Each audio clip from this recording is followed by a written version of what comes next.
Welcome back to another episode of Stacking Dennys. I'm Jordan McAbee of Rotoballer. My co-host Nick Giffen of the Action Network. Circuit of the Americas, the first road course race of the season, is in the books. William Byron, fastest in practice, fastest in qualifying, fastest in the race, especially with track position. He gets his second win of the year. First driver to get multiple wins this year. First driver to get multiple wins the last 3 seasons. He now has 10 wins with this next-gen car, 8 wins over his last 40 starts. Christopher Bell, charging late, ended up second. He used that very weird strategy. Ty Gibbs third, Alex Bowman fourth, Tyler Reddick fifth. Nick, what'd you think of that race? 50% of Jeff Gluck's poll said that they did not like it. Yeah, that was about as 50-50 as it gets on the poll. Yeah. I don't know. I didn't think it was great, but it was fine. I mean, you could pass. Certainly, you could pass. We saw Christopher Bell passing. The tires mattered. We love when tires matter. Yep. We saw William Byron pass Ty Gibbs on the same strategy, on the same tires. So, yeah, it was possible to pass. I think people want action, right? They want crashes. Right. They want restarts. They want that. And when they don't get it, they say it's a bad race.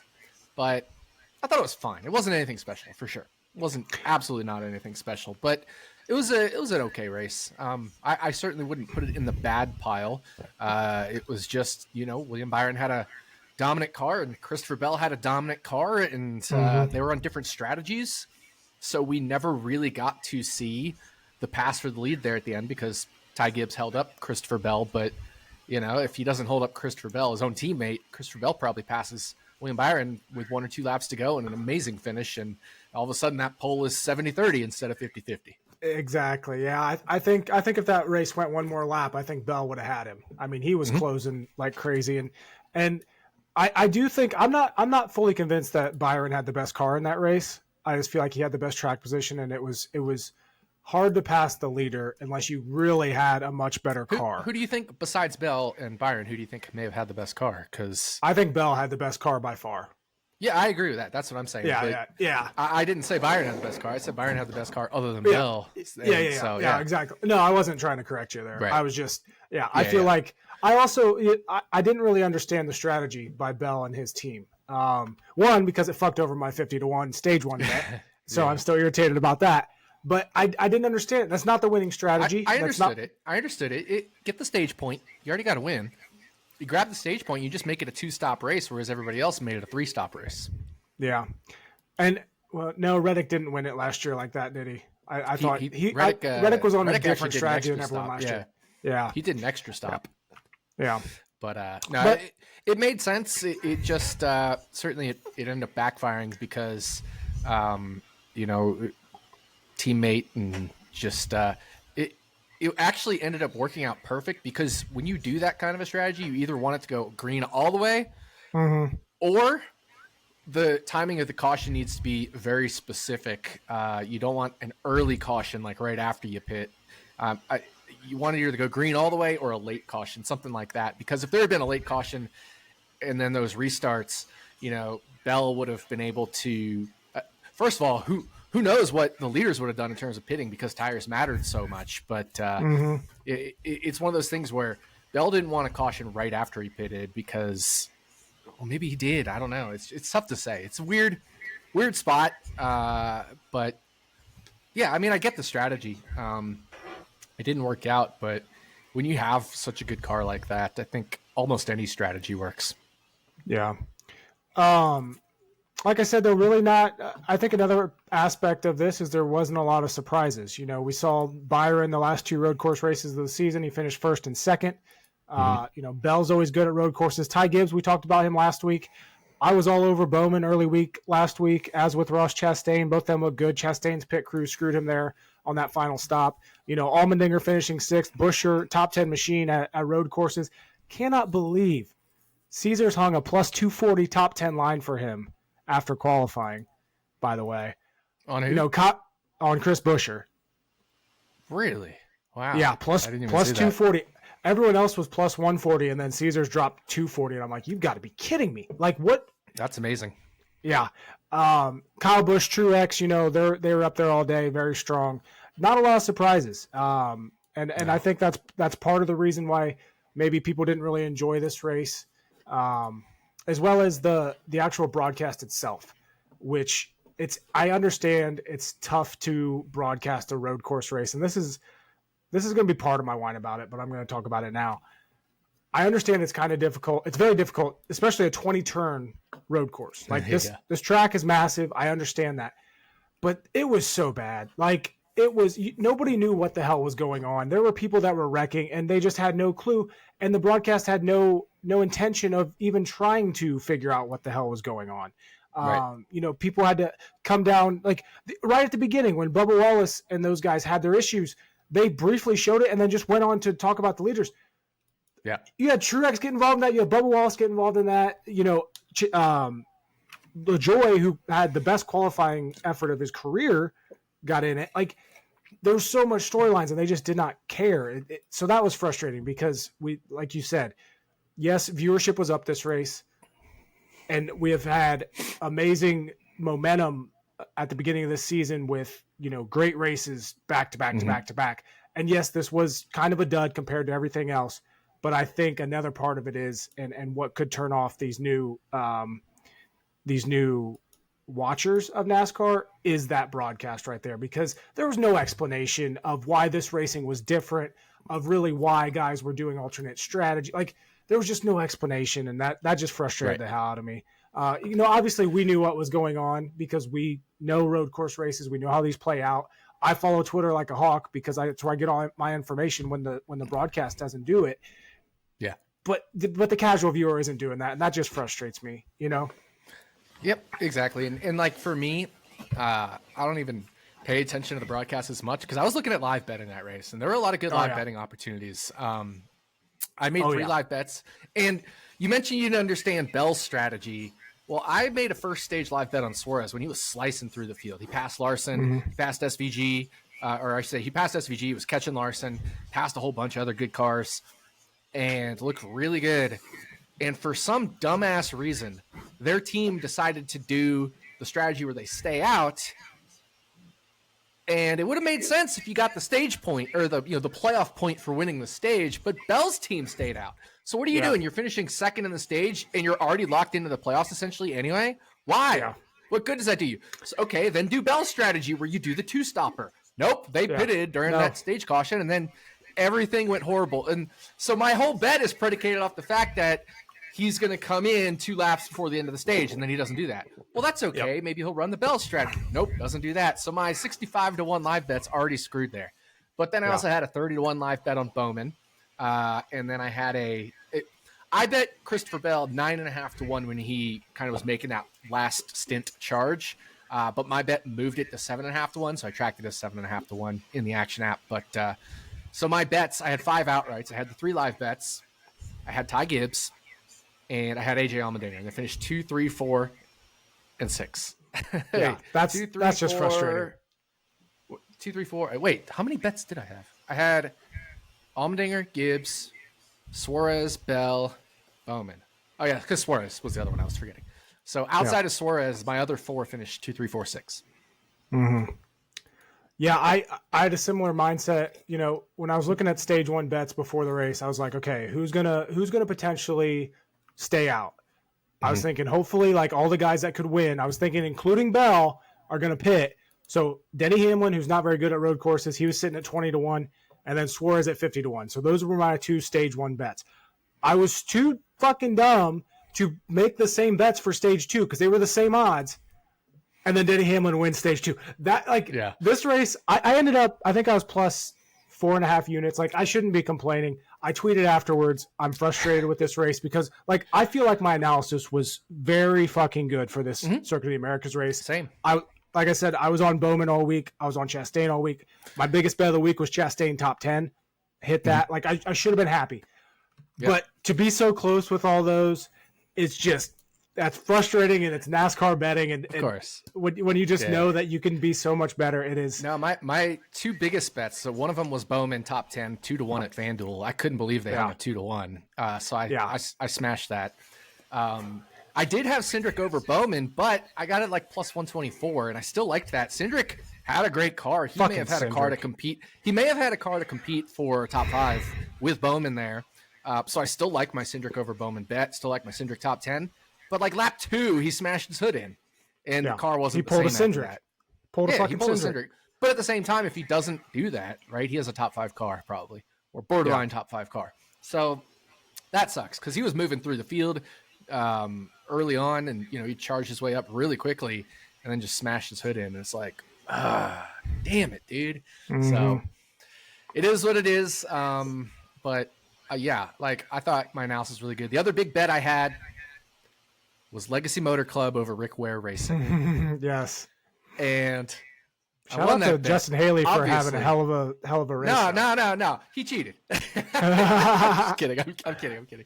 Yeah. That was one of the worst bets maybe I've ever made, and I got bailed out by the Justin Haley disqualification and the fact that it was on Caesars, whereas other books would have scored that as a loss. So I will consider that the luckiest bet I have ever made on NASCAR. I wouldn't say it's the worst bet I've ever made. It wasn't a good one, but it was definitely the luckiest bet I've ever had. And that's part of betting, right? You're never going to be perfect. You're never going to always make positive EV bets, even though you think they may be, and your model may show they will be, right? My model was like, this is super value.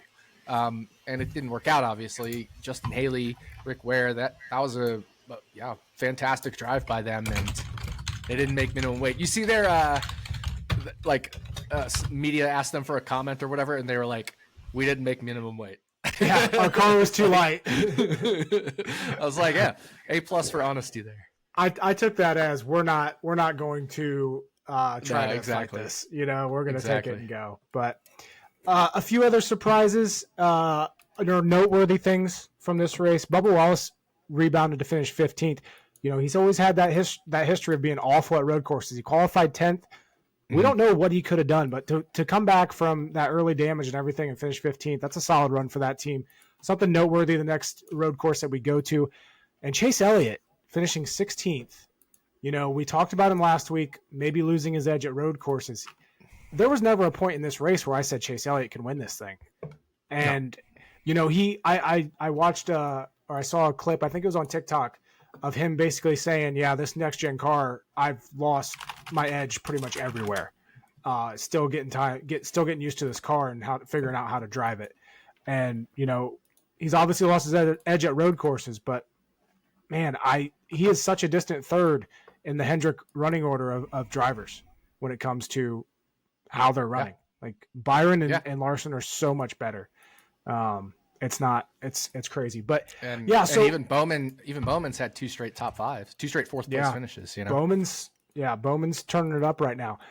Speaking of Byron, like I said, 10 wins with this next gen car. I know you and I have disagreed on whether he's the best guy at Hendrick right now, but the fact of the matter is he has 2 wins, 8 wins over the last 40 races.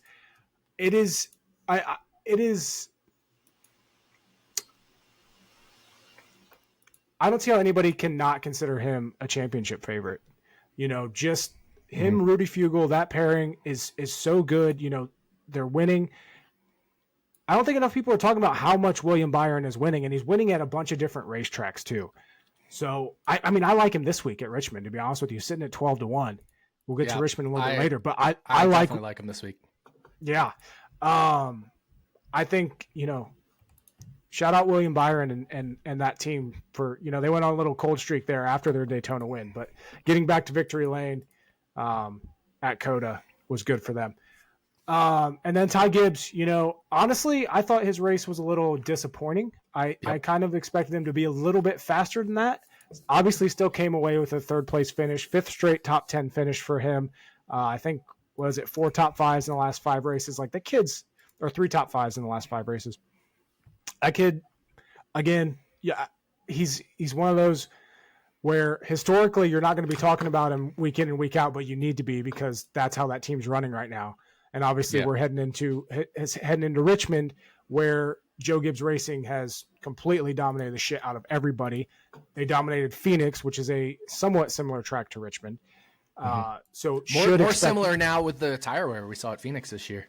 Yeah. Yep. Exactly. So, we'll get to that a little bit later. Anything else from the COTA race that you think is worth talking about? Yeah. I don't know. I think you mentioned, great recovery by Bubba Wallace. That that team, man, they're snake bit at COTA. Four COTA races, 3 DNFs, and then the things that happened this past weekend. And then Daniel Suarez, he had a great car. He made a lot of mistakes. It's gonna, he tweeted he made a lot of mistakes, and he did. It's not going to look as good as he was at COTA. So something to keep in mind for, future road courses is Daniel Suarez, solid speed. I wouldn't say like race winning speed, but he had easily top 10 car, and it didn't work out. Yeah. And that was part of so I wrote up Suarez as a tournament play for DraftKings in my article this week, simply because one of his flashes of being good at road courses, and then Chastain going out and qualifying 6th and showing the speed that he did. Obviously Trackhouse had speed at COTA, and they have over the last 3 years. Trackhouse has had speed there. So, yep, I totally agree. Suarez definitely someone to keep an eye on. You mentioned you were underwhelmed by Ty Gibbs. I was too. He's still at the 3rd best, right? I know. That's underwhelming. That's pretty darn good.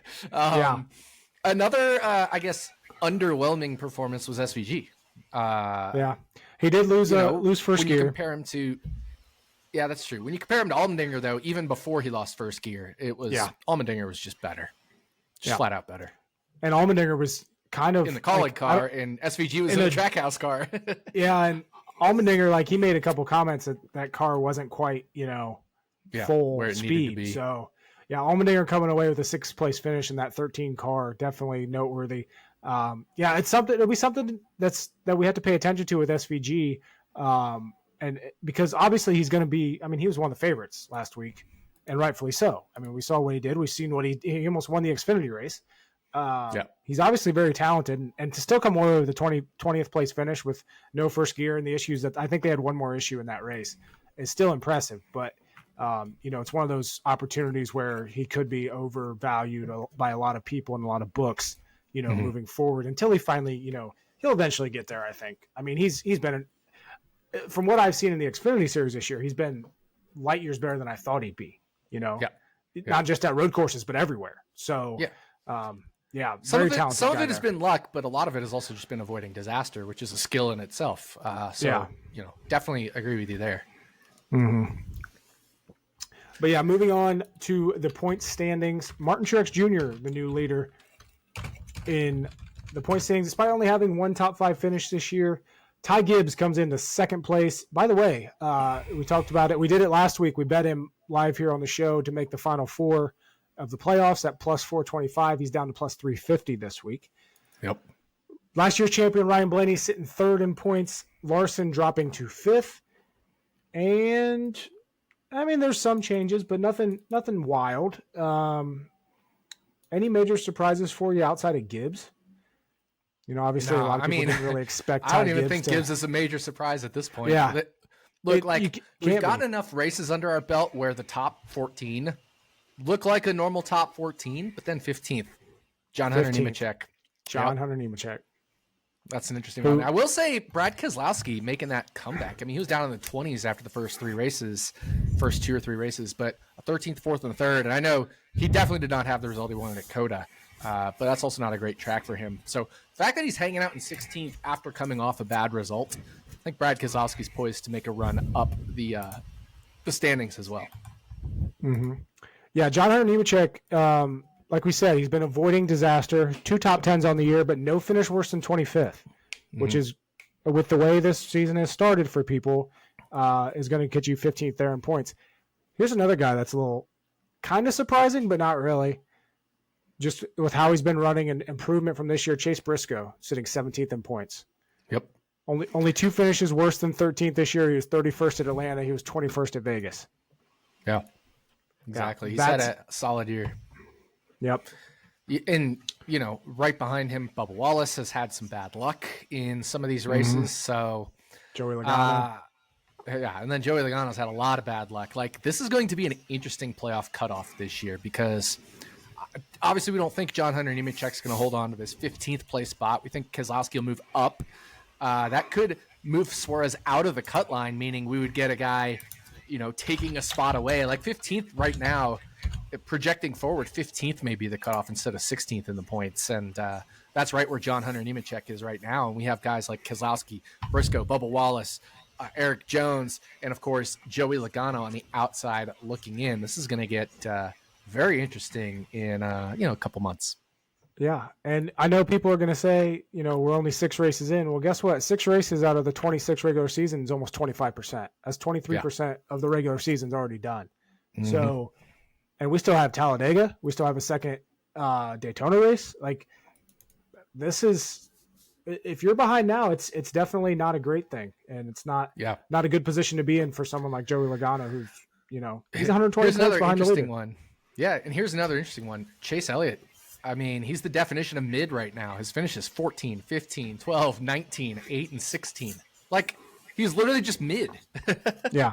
And he's still sitting there at ninth. So at least he's been consistently mid, which is enough right now with the way the series is, especially with the next-gen car.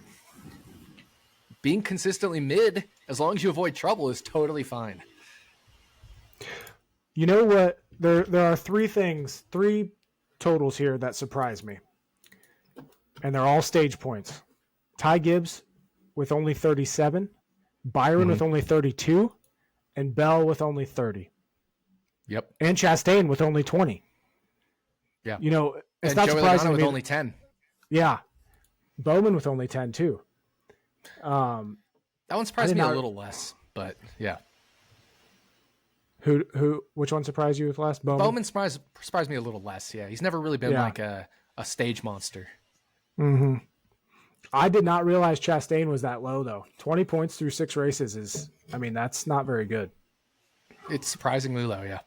And to still be sitting there in 8th in points is definitely something to take note of, because, you just double his stage points and he's leading the points. If you'd be running better earlier in races. So yeah. Oh, exactly. Yeah. Cause for comparison, I mentioned those totals, like Blaney has 57 stage points this year. Truex has 51. Mm-hmm. And that's a big reason why they are 1st and 3rd in points. Mm-hmm. So the fact that Gibbs is 2nd in points with only 37 stage points is also, man, that kid is that shows how well he's been finishing, of course, right? Like, yeah.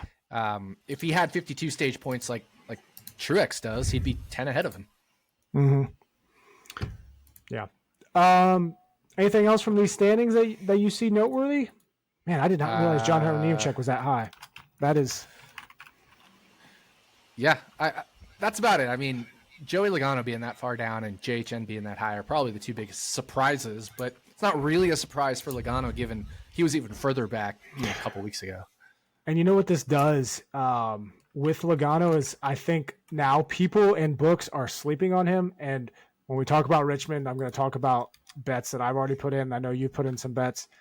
I'm so heavy on Joey Logano this week. It's not even funny, but I don't care because it's Richmond, it's Joey Logano, and I'm rolling with it. I don't care if he's running like shit. I'm rolling with it. But we're going to get to Wine About It now, presented by Luvabella Winery. And I'll go first this week. Like I said, I like it. I have a couple things that I could talk about. I previously talked about how frustrated I am with myself just this past week because of the potential of that week being so much better. But it was a good week. By the way, I got Purple Rain, my favorite. Hell yeah. My absolute favorite. If you like Welch's grape juice and you like alcohol, this is the perfect combination. It's like a combo of those, yeah. It's because that's what this wine tastes like. It's so good. This is what got me hooked on this company, actually. Yep. So I'm going to whine about. Yeah, it's gonna be the broadcast again, I think. Yeah. Partially because I forgot my other thing I was potentially going to whine about, and that's annoying. Wow. Yeah. Son of a bitch. It's going to come to me. I have 2 things I would whine about, so I've got one of them ready to go, but the other one I'm pretty passionate about too. I got a double passion. Passion isn't one of the Luvabella brands or something. Oh yeah, passion wines. So I got double passion this week on my my whine about. Because some weeks I'm like, I don't have anything to whine about. But this week, Mm-hmm. not only do I have one, which I messaged you about, but I've got another one as well. Okay. Yeah, I'm going to default to the broadcast. Once again, like I said, I understand that we are different. We are watching these broadcasts. We are watching these races. We are paying attention to a lot of shit that the normal viewer is not talking about. But if the sport, if Fox wants to grab these new people and keep them, you need to make these races understandable. And when they are different and when they are not a typical, driving around in circles race, you need to hit on that. You need to fucking pay attention and understand it. Fox literally needs an intern to sit there and follow the guys that we do on Twitter. So when something happens that the broadcast doesn't catch, they get in their ear and they say, hey, this happened. Make sure you mention it, because it's still important, because you don't want to all of a sudden be like, what the hell happened to this guy? Because I'll frequently tweet it out. I'll be like, I said it during this race, I think, with Austin Dillon. I'm like, what the fuck happened to Austin Dillon? And someone was like, I think he spun out or something happened to him. I'm like, okay, thanks. Like, I had no idea. And it is just, I know Fox, I think they've gotten better. I think Harvick has kind of improved the overall booth. But there are just some things that they are standing on at not changing, that they need to analyze. One thing being, they refuse to show the running order the whole first lap. And at a road course, that's 4 minutes, 3 minutes of fucking nothing that you don't know you really don't know what the hell's going on right to start off the race. Yeah. And then, the other part of me comes back and says, their live running order is wrong half the fucking time anyway. Like, I think you watched that last 3 laps of the race and Bell went from 14 seconds back to 2 seconds back. Like, that's another thing I don't understand is how they're fucking, like, their ghost cars and stuff are so off in qualifying and their timing is so off. Fix it. Fucking fix it. It looks so awful. But yeah, that is my whine about it. Fox, once again, do better. Present better. It was a really bad broadcast. They missed a lot of storylines. They missed a lot of spin outs, all that stuff. But in some ways, I just almost expect it now, and that's where I have other things to distract me. Live betting, talking about it on Discord with the Action Network Discord or whatever. So there's other things that at least help me. Even just going on to NASCAR.com and looking at the lap by lap stuff or their live scoreboard thing, whatever it's called, live leaderboard, like all that stuff helps, because then I can really get a little bit extra feel for what's going on. But you're right, for the casual viewer, it doesn't tell enough of what's happening. So I agree with you there. That broadcast was pretty rough. Yeah, and again, I understand it. It's a road course. It's very difficult to understand what's going on all the time. There's a lot of shit going on. You don't have cameras everywhere. Just do better. That's all I can say to Fox. Do better. Yep, I agree with you. So I guess it's my turn. And speaking of passion, I actually do have a passion. There we go. Ooh, that's my favorite. Luvabellas. And this is the strawberry lemonade. Have you had this before? Passion. I have not. And it's so good. My girlfriend really wants this, so I'm only going to have a little bit. But let me twist the top off here. It's a twist top. I love that. So good. So I will pour a little bit into here. See if we can get the ASMR glugs. And let me screw the cap back on. See, this is nice ASMR for all of you. And let's take a sip. So I'm going to have this strawberry lemonade wine. Oh, God, that's good. That's incredibly good. I told you. Yeah, my girlfriend's going to love this. It's 10% alcohol by volume, so it's not super high like a lot of wines are like 12.5 or even higher. But yeah, incredibly good. Yeah. A+, like phenomenal. Yep. It is very good. I highly recommend. So anyway, I have 2 wine about it, like I said. I'll start with the second because it kind of ties into your broadcast, but it doesn't completely tie into NASCAR, but Connor Daly has run some NASCAR races, so I'm going to whine about Connor Daly because I'm an IndyCar fan, and IndyCar this past week had their all-star race. It was like an exhibition race, $1 million challenge, whatever. And I don't have a problem with the fact that they attempted this. It was at something called Thermal Club, which is a private racetrack for a bunch of rich people who have $5-10 million homes and in their own like big gated area or whatever, and it's their own racetrack. And it was very much a B2B event for rich businessmen to schmooze up with IndyCar and see what kind of business deals you can strike, because that'll be good for IndyCar. So I think that's fine. I don't have an issue with the race itself or the attempt at trying it or any of this stuff. What I have an issue with is the broadcast and the way they, right? Because everybody watching it on TV, I shouldn't say everybody, like 98%, 99%, right? We're catering to the 1% here in the actual track we are at. Mm-hmm. But like 99% of us watching on TV are not rich enough to be the target audience of that race. So TV needs to relate this to the viewer. And it really just on TV became an advertisement for Thermal Club, for being rich, for it just the whole private chefs and all this. Like all of us watching there are like, what are we talking about? So it was bad. But Connor Daly, the part that I'm whining about is Connor Daly says, well, if you didn't like that, you're not a race fan. The fuck are you talking about, Connor Daly? Because we don't like the TV broadcast of them talking about how rich this, rich that, amazing this, $5 million house, that, on the whole thing, that suddenly means a guy who's been watching all forms of racing for almost 30 plus, more than 30 years, like almost 40 years, is suddenly not a race fan? I've been watching racing since you were born, Connor Daly. Like, what are you talking about?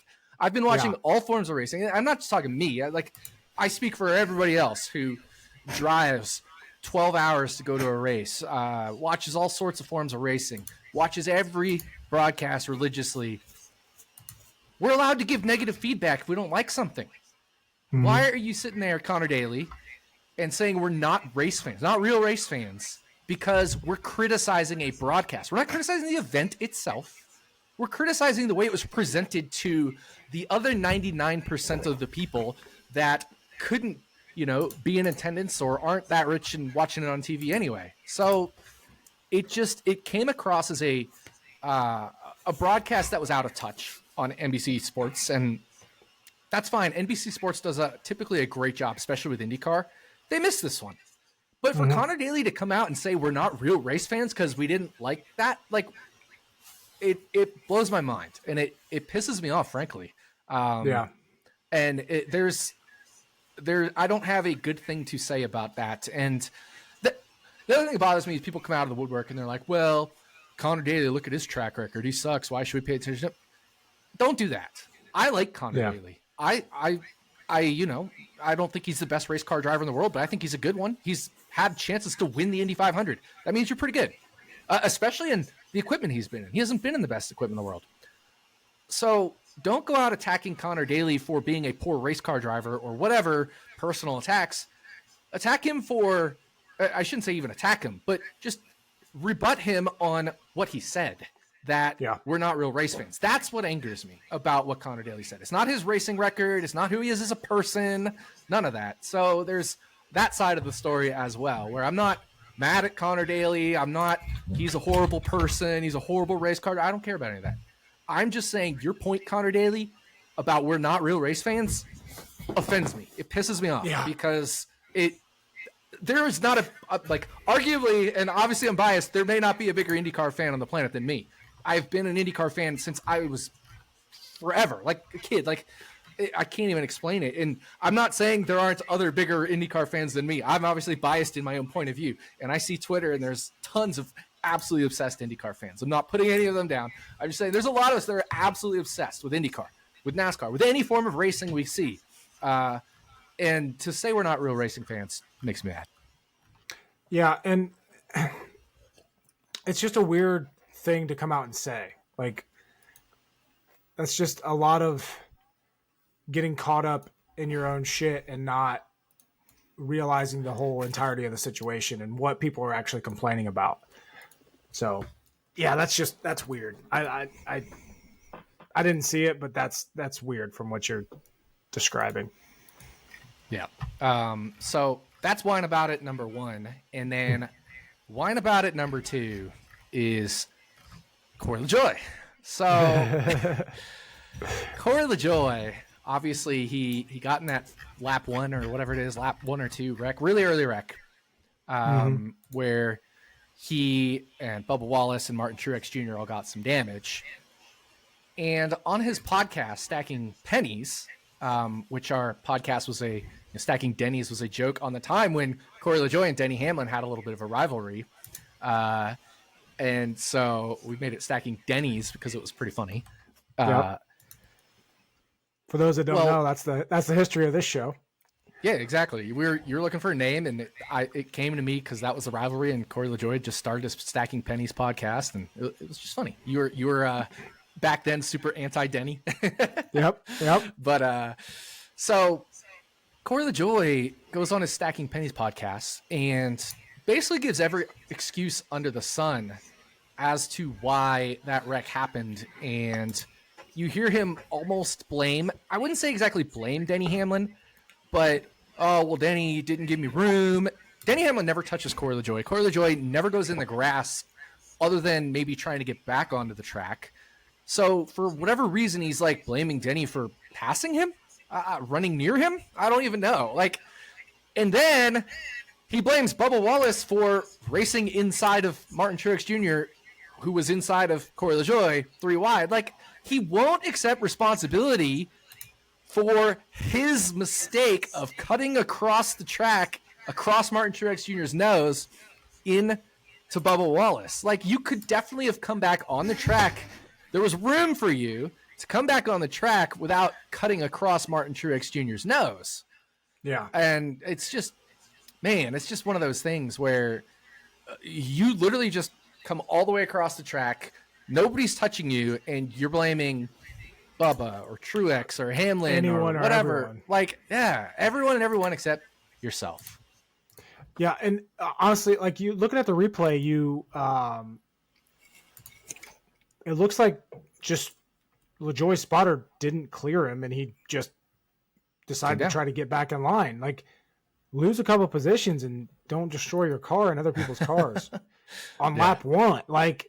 Yeah, I didn't hear, and when you told me about it, I was like, well, maybe I was thinking initially, I was like, well, maybe LaJoie didn't see the replay, but if he said it on the podcast, there's no way he didn't see the replay.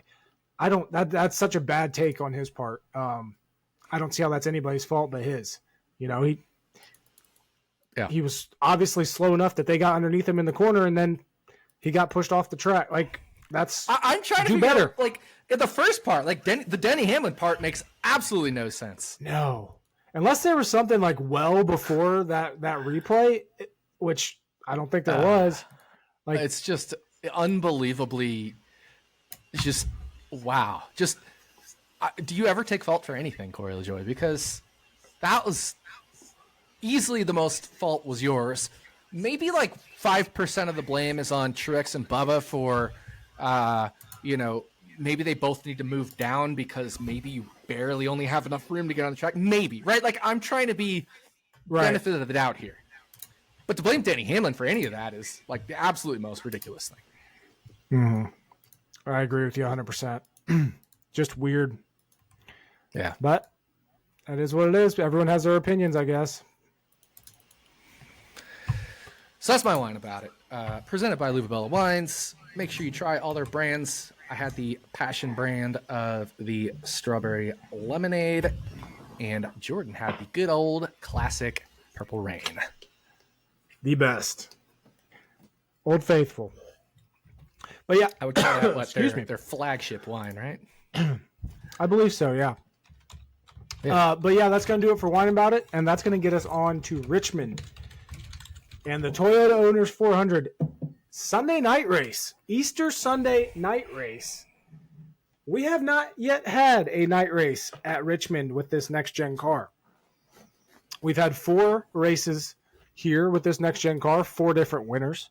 Actually, over the last, I believe, 7 Richmond races, we have had 7 different winners. Now, chances are we're probably going to get a repeat winner this weekend. Looking at the boards, Christopher Bell and Denny Hamlin are the favorites. Of course, Truex is up there. Ty Gibbs, he's pretty much a staple as a favorite this year. Then we got Larson, Byron, Buescher, Keselowski. Yep. Buescher and Keselowski opened really long on Caesars and quickly got bet down. I think Buescher opened at 25 and Kes opened at 30. Buescher down to 12. I think Ty opened at 20 and got bet down to 8. Did he? Yeah. But first, I want to talk about the fact that this is a night race. How does that change anything? One thing to note this weekend is practice and qualifying is being done Saturday morning at 10 a.m. And then the actual race itself isn't going to get started on Sunday until I believe 7:45. Does that change anything in regards to our analysis this week and what we need to look at? Because like I said, we have not had a night race at Richmond with this car. I don't think so, because, Richmond's track is so old, so abrasive. The tires are going to wear regardless if it's in the day or at night. That is about abrasiveness, and that abrasiveness isn't going to change in warmer temperatures or cool temperatures.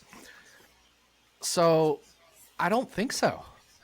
I don't think it changes a ton, right? We're still going to get a lot of tire wear. The only thing it may make is, a little easier handling on the car, but that still isn't going to really affect passing if there's a lot of difference on your, if you have a newer tires than the other guy, you're going to still be able to pass them. That's just how Richmond is. That's how high tire wear tracks are. And based off what we saw at Phoenix, right? If we're bringing a similar tire and package and all that stuff, all of a sudden are we getting even more tire wear at Richmond? So pretty interesting to think about. Yeah, there's going to be a ton of fall off this week at Richmond. And there's going to be different strategies once again, just like we kind of saw at COTA, because some teams will pit an extra time at Richmond and make all that time up. Like this, that's how big of a difference these tires make at Richmond, because there's so much fall off. Are you worried at all about another mishap like Bristol happening, where tire wear is so extreme that we see, extreme tire wear during the race? Because one of the theories about Bristol was that it was colder temperatures that caused that. Could we see that this weekend at Richmond? And obviously, we're not tire experts. We can't sit here and say it's going to happen or not. But it's just something to keep in mind, I think. Yeah, I'm not sure if it would be colder temperatures. I think it was warmer temperatures because Bristol was in the day, right? Like instead of at night. No, it was. I don't know. I thought they said it was because colder temperatures. I thought it had to do with the resin. I thought Dr. Deandra said the temperatures were pretty much similar. And I think it had more to do with the resin. I don't know. I have no idea, honestly, as far as the temperature on Bristol.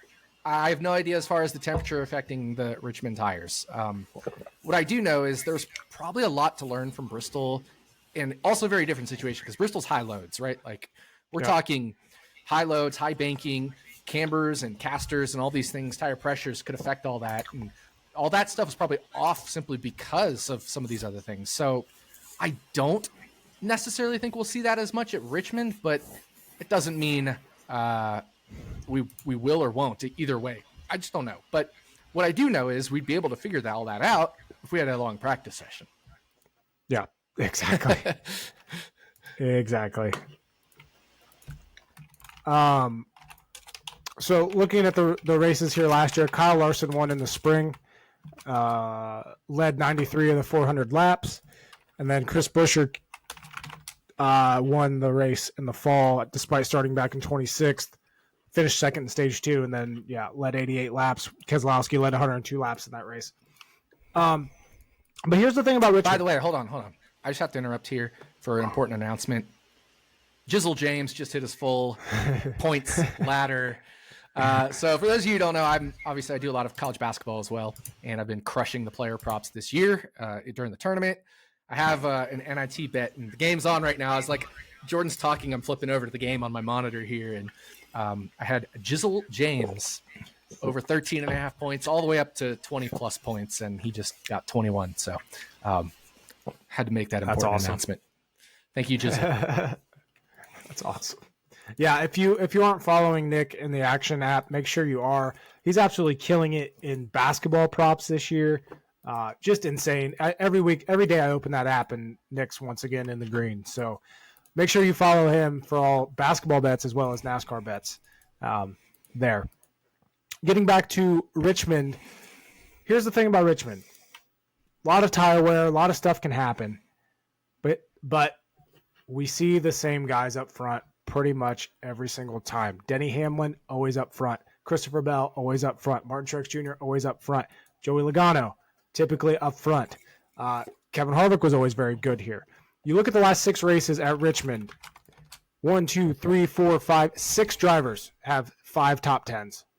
Kyle Busch, Kevin Harvick, Joey Logano, Christopher Bell, Martin Truex Jr., Denny Hamlin. You know who's not good at Richmond? Surprisingly, that we can't figure out.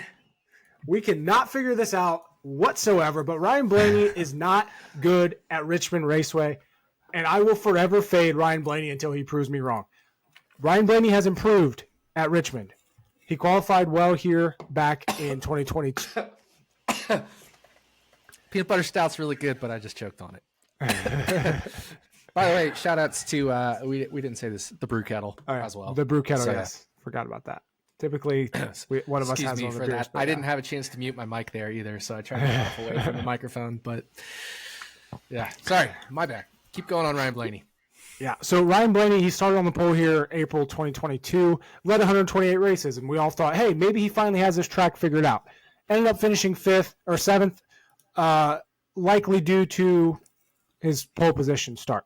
Fact of the matter is, Ryan Blaney, for whatever reason, because he is very good at Phoenix, which, like we said, is if these tracks did not have such different tire wear issues, they're quite similar in shape and in banking. Mm-hmm. That is Ryan Blaney's only finish better than 10th in his career here. He only has 3 top 10s in 15 starts here. For whatever reason, Ryan Blaney is not good at Richmond, and that is why I'm so against Ryan Blaney this week. Again, Blaney, I'm begging you to prove me wrong. Actually not, because I'm going to be so pissed off when you do. If you don't remember, Ryan Blaney is on my forever dead to me list after Martinsville 2 years ago when I bet him, biggest bet of my life on him, top 10, and he finished 11th. But this week already, I bet Chris Buescher over Blaney minus 115. I think you're on that as well, Nick. And then I just bet Joey Logano minus 114 over Blaney as well. 15 races here for Ryan Blaney. Joey Logano has finished better than him 14 times. Yep. If you want any reason for my bets there, there it is. I love both of those, the Chris Buescher and the Joey Logano over Blaney. Can Blaney have a good finish here? Obviously, he's done it before. It doesn't mean it's the most likely outcome. So love both of those bets. Buescher over Blaney, which I was able to get, and Logano over Blaney, which I have not seen yet. I'm sure it's wherever you got it. I'm sure I'll be able to get it at some point here. Mm-hmm. My other favorite bet this week, Joey Logano top 10 finish plus 120. I'm in for quite a bit on that. I'm not going to lie. A little bit scared because of the bad luck that he's been having this year, but Joey Logano is so good at Richmond. 6 top 7 finishes in the last 7 races here. Like, he's great here. Mm-hmm. If I need to recommend one bet to everybody this week, Joey Logano top 10 plus 120. Grab it. I don't think you're going to get better, but I like it. It's not. It's not my favorite bet, but I like it. What's your favorite bet? Because I know you have a couple as well. And I walked in. I'll be honest with you. I woke up today and I was like, I was kind of thinking about betting Byron outright. I still probably might, but I wasn't really finding anything. Then I started looking at top 10s. I started looking at head-to-heads, and I'm like, shit. There's a lot of stuff I like out here. It's time to bet. What are your favorite bets this week? Early bets. These are all pre-qualifying, pre-practice. Yeah, I'm going to go to the guy who finished at this racetrack on this very race last year in 6th position. Mm-hmm. And then earlier this year, he finished... Interesting. Finished 8th at Phoenix. My favorite bet is his finishing position under 20.5 at Caesars. I bet it at 22.5. I bet it down to 21.5. I bet it down to 20.5. So I've got a lot of money on this at 22.5 and 21.5. I've stopped there to let you all have the rest at 20.5. What pisses me off, and by the way, he's talking about Michael McDowell. Yeah. Yeah. Who and even better, now we're a handful of races into the tier 1 equipment, right? So more learning with this Penske alliance, with this tier 1 Ford. I shouldn't say alliance, but attention. Yeah. And yeah, if you remember back to Phoenix, he was one of those I was going to smash the under on his 21.5 finishing position, and I didn't because I chickened out. Like you said, he finished 8th. Oh, well. If I could find the fucking this should have been my one about it. If I could find the fucking finishing position props on Caesars, I'd bet them. I can't fucking find them. I spent 10 minutes earlier trying to find the fucking things because I saw Greg Mathern. He tracked Eric Jones under 25.5 or something. And I'm like, oh, yeah, I'll go bet that. I couldn't find them. I looked on desktop. I looked on my app. I cannot find them. Fuck you, Caesars, for making your app completely. It's one of my friends texted me last week before COTA because I said, hey, Clint Boyer's special bet with Reddick top 5, Bowman and Chastain top 10. It was like plus 800 or something. He's like, I was like, hey, I like this bet. I think you should bet it. And he's like, do they not want us to bet it, or why the fuck can't I find anything on this app? And I'm like, exactly. Like, yeah, I understand that there's a lot of offerings, but holy shit, some of these apps need to, like DraftKings, for as much as they suck, it's very easy to find all their shit. Yeah. Same with like Bet365. I don't have an issue finding stuff at Bet365, but Caesars, God, it is awful. Yeah, they need a little bit of a redesign there for sure. But you know, at some point you just get used to knowing where that shit is, right? So I've already known if I'm going to look at stage bets, if I'm going to look at finishing position bets, I have to just go through that convoluted process because this is like the 3rd or 4th time this year. At this point, I just know what to do. So at some point, it becomes on us to just know that that's where we need to go, is do that same fucking process, you know. But I did that and I still can't find it. Right. I'm saying for me, because I've done it so many times, it's just second nature to me. So for somebody like you haven't done it yet, it's super easy. I'll direct it to you later. But obviously we're recording now, so I can't. But yeah, it's one of those things. One thing that did catch my eye: number of Toyotas in the top 10, 3.5 is the line. Yeah, and it's not super bet. Like it's minus 114 on both sides. Oops. Yeah, it's 50-50 on each way when you remove the juice. A couple other top 10 bets, which by the way, like if you followed me last year, top 10 bets were my bread and butter last year. They're my favorite bets to make. I like them a lot. Austin Dillon plus 460. I like that. Where's plus 460? Fanatics. Oh, Fanatics. Richmond, yeah, but see, you know, like 5 people have Fanatics. Well, I'm still going to grab it because I have Fanatics. No, I know. But, I'm just saying. Like that's why I don't know where it is, because 5 people have it. If you have Bet365, it's 4-1. I already bet that. Yeah. Yep. Same. I bet it on 365, and then I went and bet on Fanatics too once I saw it was better. But Austin Dillon, I feel like they're sleeping on him. Like obviously that car has been junked this year, but Richmond is his best racetrack. Top 11 finishes in 1, 2, 3, 4, 5, 6, 7 of the last 10 races here. So, and I think he was in position to get one here last spring, and something happened, if I remember right. But he did finish 9th here last fall. And then I had to sprinkle some on Gilly Gang. 28-1 opened at Bet365. Here's the thing. Gillen finished 15th in this race last year, and his last 3 starting positions at Richmond, 16th, 13th, and 16th. If you qualify that well and you get a couple lucky breaks, you can find yourself in the top 10 at the end. I mean, we saw Josh Berry finish 2nd here last year, not having a second-place car. So, 28-1, I could not believe it. And you pointed this one out to me. Our boy Daniel Hemrick sitting at 40-1 for a top 10 finish, getting priced down there by the shit boxes. Is that worth a bet though? You know, like in a crazy world, does he somehow sneak into a top 10 more than one every 2.5 races? I would say probably not. To be fair, in 2019 when he raced for Richard Childress Racing, he had a 19th and 25th. But now he's with Collie. Yep. That team's worse than RCR, even than RCR was in 2019. And Richmond just doesn't throw up chaos. Right. It just doesn't. So I don't think so. That was one line. If you are rooting for someone to have a mechanical issue, or like if you want to root for someone having a mechanical issue or there to be an early wreck, the number of drivers to complete less than 200 laps is set at 0.5, with the over being at plus 150. So you need one driver to have an issue in the first half of the race, or pretty much in the first half of the race. I thought that was an interesting line. I'm not going to bet it because I went back and looked, and I think it's happened like once in the last however many Richmond races. But that's begging to be bet at plus 150. I feel like, because all it takes is like literally one freaking blown tire or something. Yep. Yeah, I don't hate the over on that. I don't hate it. I'm not betting it myself, but I don't hate it. Mm-hmm. Going back to these outrights though, obviously we both talked about William Byron. I do like that at 12-1. I'm going to end up betting it. I know I am. It's available at Caesars at 12-1. I think I saw it somewhere else at 12-1 as well. Anything else sticking out to you outright wise? I think Christopher Bell, Denny Hamlin are too short to bet. Truex is available at 7-1.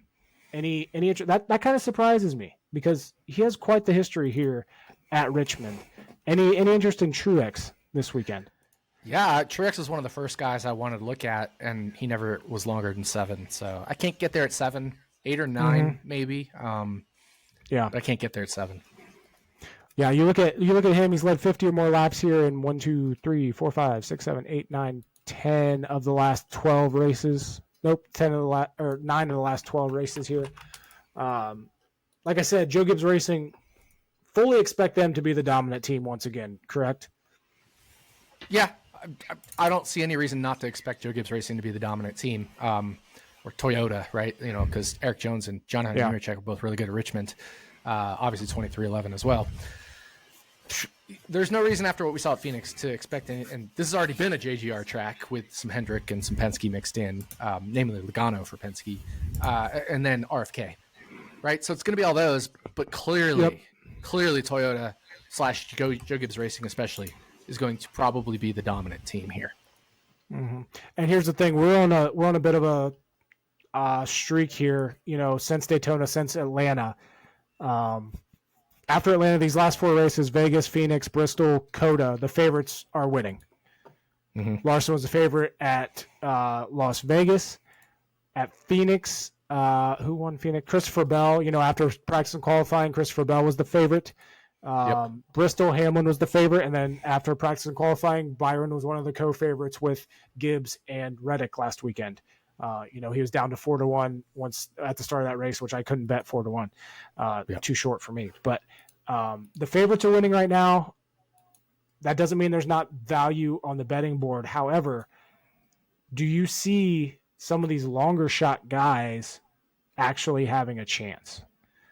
Or is it, and I'm talking, let's put the mark at 20-1 or longer. Yeah. So we're talking Cobb.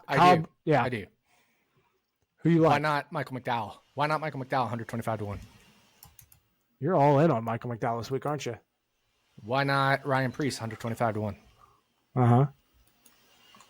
Or any of these Stewart-Haas cars, right? Josh Berry, Noah Gragson, right? These guys are good at this track, and they had top 10 speed, some of them at Phoenix. Mm-hmm. Why not? Right? All you need is a late restart. Yep. Hang out in the top 10 and then a late restart. What do you think about, this is the one that popped off to me. I wasn't getting quite down to those guys in the 100 range, but there's one guy. He won here in 2021.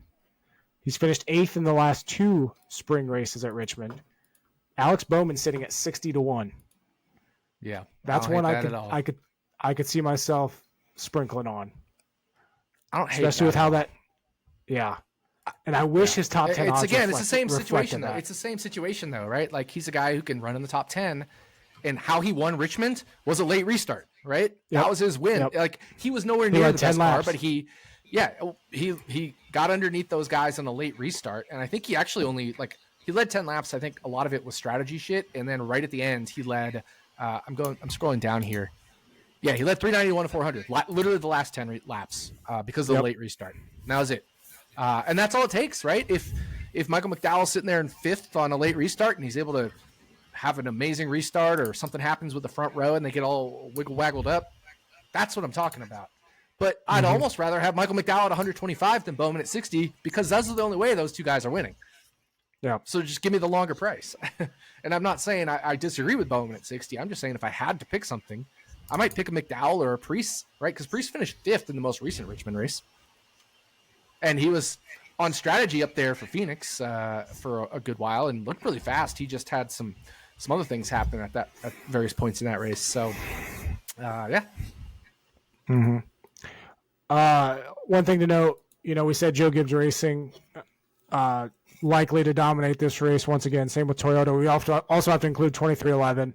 Tyler Reddick, Bubba Wallace. Reddick was very strong here last year. No reason for him not to be. Again, though, going back to Phoenix a little bit, and guys that showed really good speed that we still have some question marks for, and you mentioned a couple of them earlier. Gregson was very good at Phoenix. Briscoe obviously came away with that 9th place finish. Ryan Preece, Josh Berry, we've seen those guys perform better than expected last year in SHR equipment.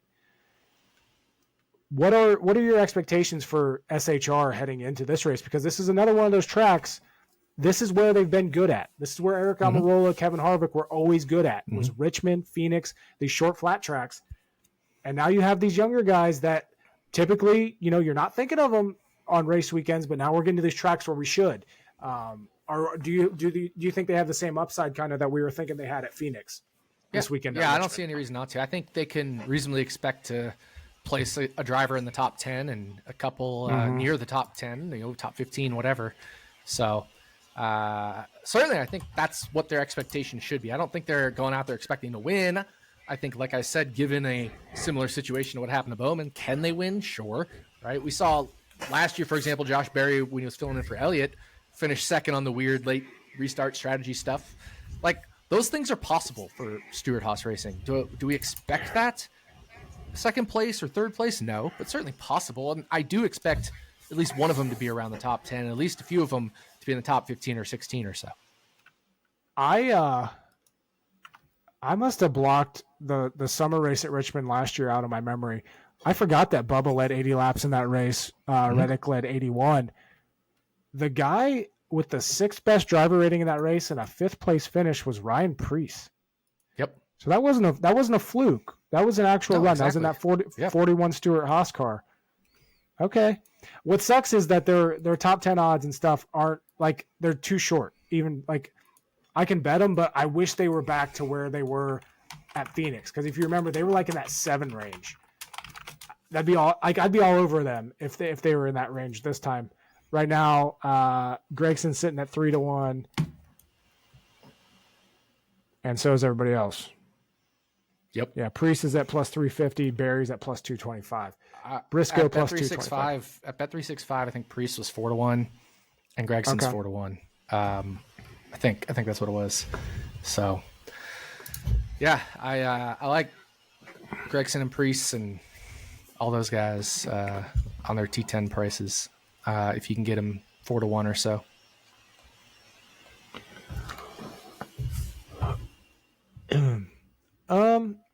Outside, are there any other similar tracks that you're looking at this week outside of, the other short flat tracks? Are we looking at other high wear tracks this week to kind of add in the aspect of this tire wear at Richmond, or are we just focusing on what Richmond? Other high tire wear tracks are there? I mean, like Darlington and Homestead.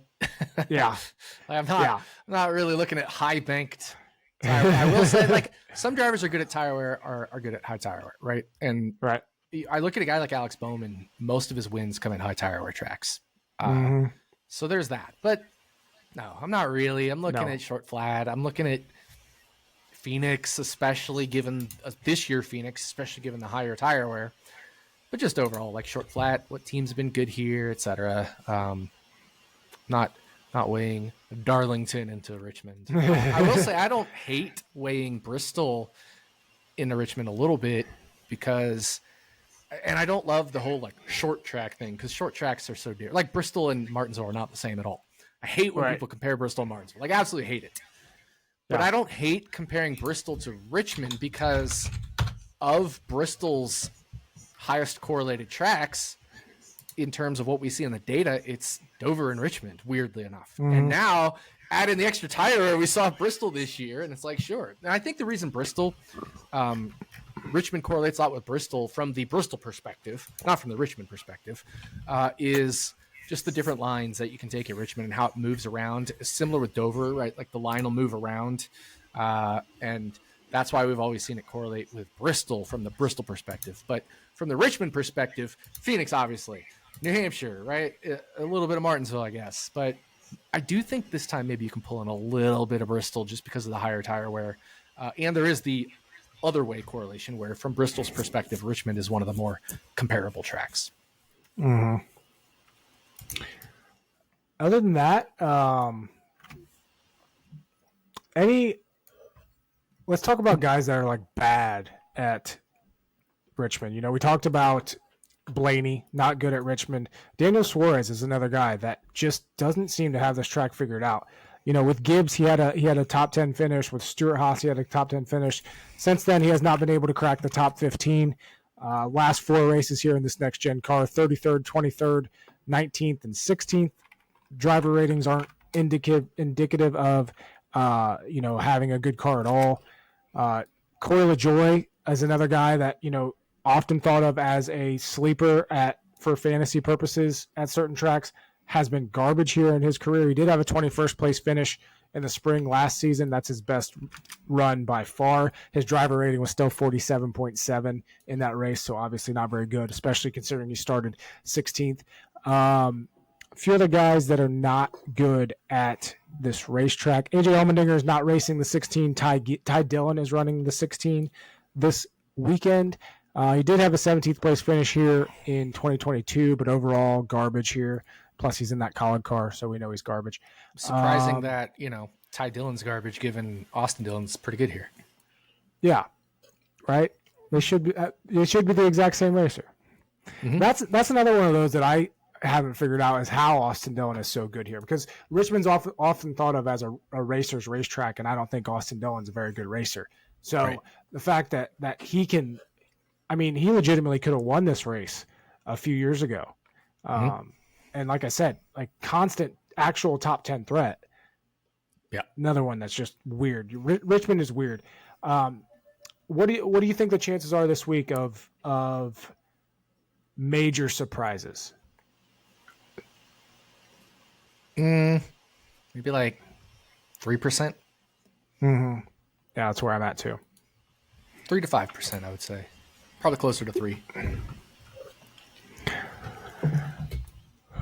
What do we think of? I didn't realize. I'm just looking through some of these guys' stats quick here. I did not realize that Kyle Busch was so consistent here with top 10s. Holy shit! Mm-hmm. Yeah, it's a good track for ninth or better in 11 of the last 12 races here. His top 10 odds on 365 are -130. I just feel like there's so much value out here. I want to bet everything, and obviously you can't bet every top 10 out there. That'd be dumb, but I do feel like there's a lot of value out there. Yeah, no, I think there's a lot of value out here. Richmond certainly. The problem is when you say there's a lot of value out there, that means you think there's a lot of drivers that are good, and they can't all be good today or this weekend. Yep, exactly. Right? They can't. Yep. So that's the other issue. If you like 15 guys for a top 10, well, only 10 of them can actually top 10 at most. Mm-hmm. Yep. You got anything else? I kind of went through my points. No, I don't have a lot to add. I think we're all on the same guys, which, makes it obvious. And I think, Bubba Wallace leading 80 laps at Richmond is certainly notable. If we want to talk about another guy longer than 20, probably him. Mm-hmm. Yeah, he's sitting there right now at 45-1 on Caesars. 45 I think that's at Caesars? Yeah, I'm betting that. Betting that. Yep. I'm in. In? I'll track it after the show, but I'm betting Bubba 45-1 at Caesars. Man, I can't stop looking at Bowman 60-1. I cannot believe he's 60-1. That is. Yeah, but Bowman doesn't lead here. Bubba does, apparently. Yeah, right. Right. And, so and you know, obviously Bubba's track record here isn't great, but it's also the Toyota aspect of it. Like Toyota is fucking fast. And if you're fast, you're much more likely to get track position, all that. So that was actually a question we got on Twitter. Through 7 races, actually it's 6 races, but do you still believe Toyota is the team to beat? Who's your favorite long shot? I think it's very clear that Toyota's the team to beat. They are. And I don't see again, and typically we don't see anybody catch up or make gains until about race 12. So I fully expect, for the most part, Toyota to be the team to beat for the next month or two. And look, and then Toyota's minus 125.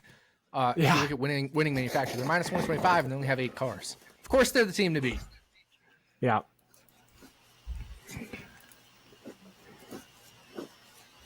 Or the manufacturer to beat. Yeah. All right. So you're locking in Bubba Wallace at 65 or 45-1. Mm-hmm. I love it. How do you feel? I still really like Logano. He's sitting at 22-1. I don't know if I can pull that trigger, but I don't hate it.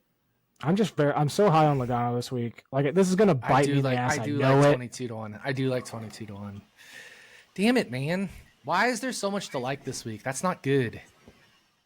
I feel like this is one of those, right? We like a lot of things, but why don't we just save some of that for live betting and then see who is actually good or post-practice qualifying, right? Exactly. Yeah, because you always want to get on stuff early. The best number, yeah.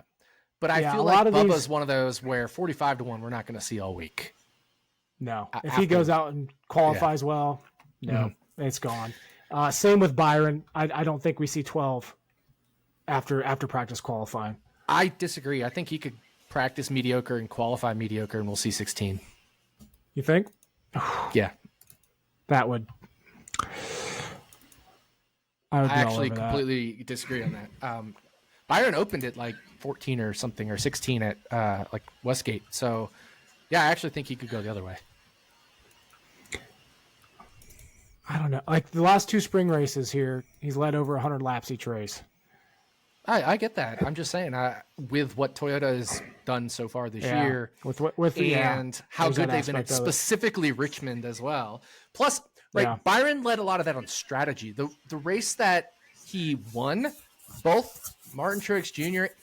or it was Denny Hamlin and Martin Truex Jr. were like catching him on. There were like 3 different strategies, and Byron's somehow happened to work and Byron won didn't win or whatever. But Byron's never okay, the one he finished 2nd or 3rd or 4th, whatever the hell it was. Oh, okay. He led like 100 laps just based off the fact that he had this weird bullshit strategy. Yeah, that's another thing that always fucks me at Richmond. I remember that well because I was in Texas for WrestleMania, and my DFS lineups looked fucking amazing. This always happens at Richmond. My DFS lineups look amazing for the first half of the race, and then all the strategy comes in, and I get fucked every single time. This is why I hate Richmond. I love it, but I hate it. I remember that. What happened is Byron was going to do a 2-stop strategy, right? So a lot of people do 2 stops and split it into thirds, or do 1 stop and split it in half. Byron pitted 1/3 of the way through that final stage, and then he never made the second pit stop. So it was a 2-stop that they audibled to a 1-stop. So he led 100+ laps just from being the only driver that hadn't pitted, essentially. And like, because he had he pitted early, which means he had amazingly fresh tires. So when the 2-stoppers pitted, Byron had made up a whole bunch of laps on them on like crazy good tires while they were on worn tires. And so he was like half a lap or a lap ahead of everybody.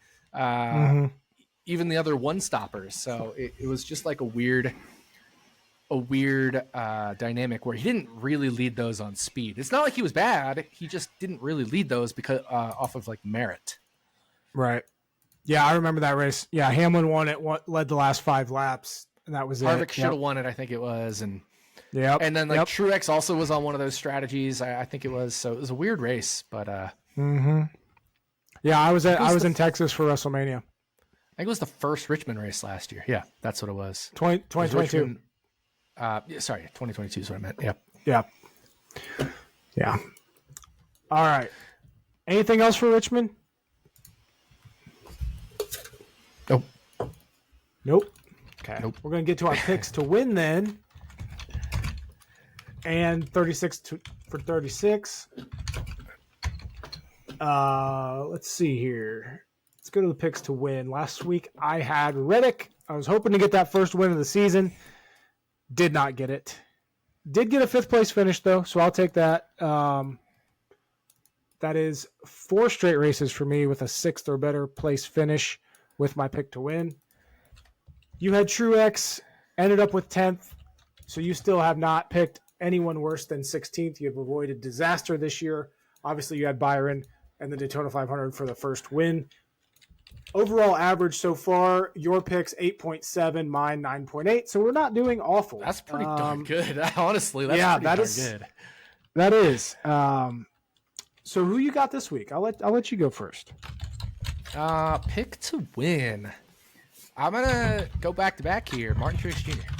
Martin Truex Jr., I like that. 2 weeks in a row. Let's go Truex. Yep. Should I go 2 weeks in a row, Reddick? It's up to you, man. I want to go Byron. But let me think. Could this be the first week that we go same guy? Do I want to do that? Maybe. It'll be the first time ever. No, I'm going Hamlin. Sorry for going chalk here, but I'm going Hamlin. I went chalk too. I mean, Truex is still chalk. Yeah, Hamlin, second or first in 4 of the last 6 Richmond races. So good here. Same with Truex. Same with Bell. Is Truex in auto owners? I don't know. Ooh, hey, look at that. If he is, then I'll just mark 1 here for you right now. Exactly. I don't pay attention to any of that stuff, but he is. Fuck, he is. Oh, let's go! Oh man, yeah. Truex in the auto owner's insurance car. Chalk it up. Bet him right now. No, I'm just kidding. But for real, there's just something about that paint scheme that gets it done. It's probably because they run it at the tracks that he races the best at. But I'm still sticking to my theory that it's the actual car. But looking at 36 for 36, I had fucking Cindric last week. 26 points. Honestly, there. That's 26 points for what happened to him is not bad. Yeah, I can't fully complain, but I'm going to because fucking Cindric on lap 7. But you had Reddick earned 34 points. And you going to go first. Feels low for a Reddick COTA race. Yeah, yep. But part of that is the stage points. He did both pitted on both stages, so that's a little bit of that right there. Yep. So you going to go first this week. Cindric ended up staying out because of his damage, which helped him in stage 1 get those stage points. Yeah, you're right. Sorry, go ahead. You get to go first this week with 36 for 36, which thankfully, because I haven't really thought about this at all on who I'm going to pick. I have someone in my mind right now. It's probably going to be who I land on, but I'm very interested to hear your strategy with Richmond this week. Yeah, I mean, I am pretty interested in Joey Logano. I'm not going to lie. Even though I don't think he's my favorite bet of the week, this is definitely one of his best tracks. When we look at Joey Logano, like you think of his best tracks, what are his best tracks? I don't know. So this probably is one of them. Richmond, Gateway. Yeah, obviously Gateway is very... Yep. So he is definitely in consideration, but I'm going to go with Austin Dillon, who's been the guy I want to pick all week. So that's just smart. going to Austin Dillon. I don't hate that at all. Now you got me thinking. I might go Logano. Like if I'm already all in on Logano this week, I feel like I should just go all in here. My other choice, what I was initially thinking, Ryan Preece. Mm-hmm. Feel like there might not be another chance to really use him. So this comes down to whether I want to get Preece out of the way now and hold my Logano, or just keep stacking these, because I haven't really used a big guy outside of Blaney at Phoenix. He was my lock at Phoenix, and that's same for me. Like I've only used Reddick as like a big guy. Yeah, yep. And then we both used Bowman at Vegas, but overall, like we're pretty much in save mode here. Mm-hmm.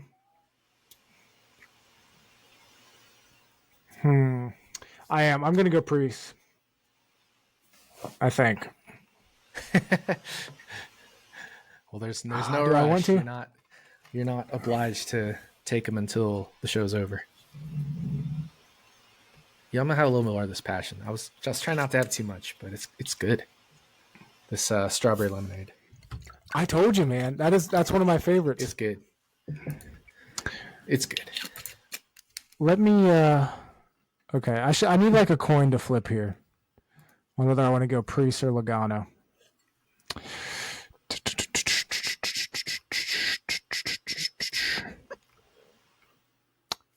I am going to go... Fuck it. I'm going Logano. Give me Logano. I'm all in on Logano this week. Using him early. Logano. I like it. I don't hate it. He was probably my second choice here, so I don't mind that at all. Looking at this season's standings right now, you're at 141 points through the first 6 races. I'm at 122. So also trying to, keep that gap not too crazy. Yeah, makes sense. Part of it, though, I do think I've used a little bit better drivers overall. So there's that. But I still think adjusting for driver quality, I'm probably ahead by maybe 10 points or something instead of 19. That would be my guess. Yeah. It's not a huge lead, but we've both been doing, honestly, we've been doing pretty well. Like, we haven't had any super stinkers Bristol. outside of Bristol, but both of us had Bristol. That. Yeah. Yeah, I'll take it. I'll go Logano. I like it. You've used all 3 Team Penske cars. Yeah, in the last 4 weeks, I've used all Penske cars. Which I'm fine with, because like I always say, they are not dominator type cars, really. Like obviously there'll be races where they are, so give me a good finish, give me some stage points, and we'll move on, and I'll save these other guys. So. Definitely. So you got Austin Dillon, I got Joey Logano for 36 for 36. That's a good pick, Austin Dillon. Yeah, I think I'd rather take Austin Dillon for this Richmond race than the one later in the season when desperation sets in. Mm-hmm.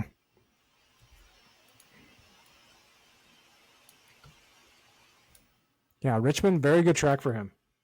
And so, like, really, I think you look at his average finish. You look at his average finish, and you look at what tracks they are. Homestead's number 1, high tire wear. Auto Club's number 2, high tire wear. Darlington's number 4, high tire wear. Vegas number 5, decently high tire wear. Getting high tire wear, yeah. And then Richmond's number 7, high tire wear. Yeah.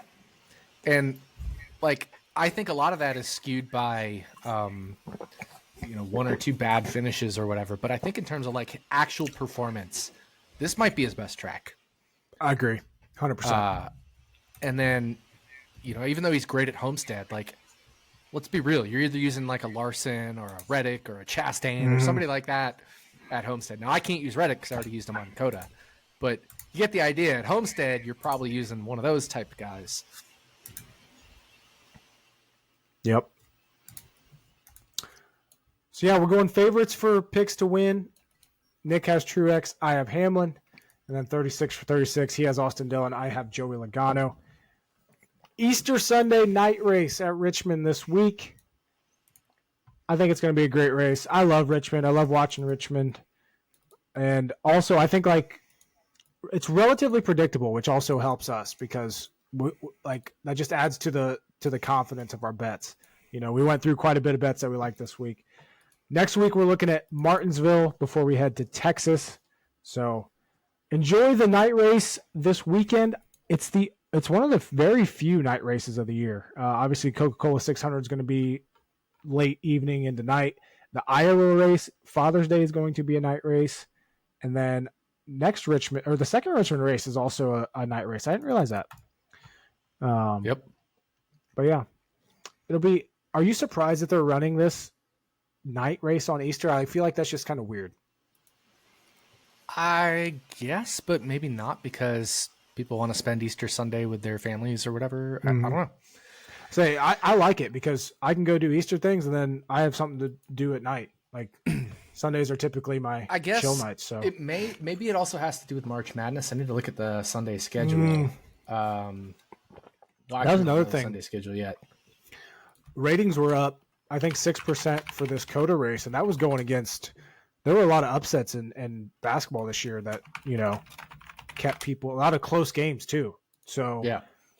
That's another good sign for these ratings. Yeah, it wasn't double-digit gain from last year like other races have been, but still up 6% versus what they're going against was solid to see. Yeah. So I can't find the Sunday schedule for college basketball, but it also may make sense that they don't want to go up against that. Yeah. Because if I'm not mistaken, let me pull up the 2023 schedule. We're on race 7. Race 7 last year was also Richmond. But I wonder if the weekend was the same. April 9th. Yeah, no, that was the same weekend as last year. Actually, maybe it was not. I don't know. But there's possibly like trying to avoid a March Madness thing in there as well, as in addition to Easter, So I don't know. But you're right. The TV ratings have still continued to be phenomenal, but we need to get through what is the equivalent of Martinsville next week because of the Chase Elliott effect. Yep. Yeah, there's going to be 2 college basketball games on Sunday, it looks like. And I don't imagine those being, and then maybe one of them will be a night race or a night game, but there's no time set on it here that I can see on ESPN. Yeah, that's what I was looking. I didn't see any times, but I think one's probably going to be like early afternoon and one will be like later afternoon into early evening. So NASCAR probably won't conflict with it too much, but that's just my guess. Right. Yeah. All right. That's going to do it for us this week on Stacking Dennys. Good luck to everybody betting fantasy-wise at Richmond, and we'll be back next week to talk Martinsville. I don't think we're sponsoring a truck this year at Martinsville, but you never know. So. You never know what can come together. All right. See you guys.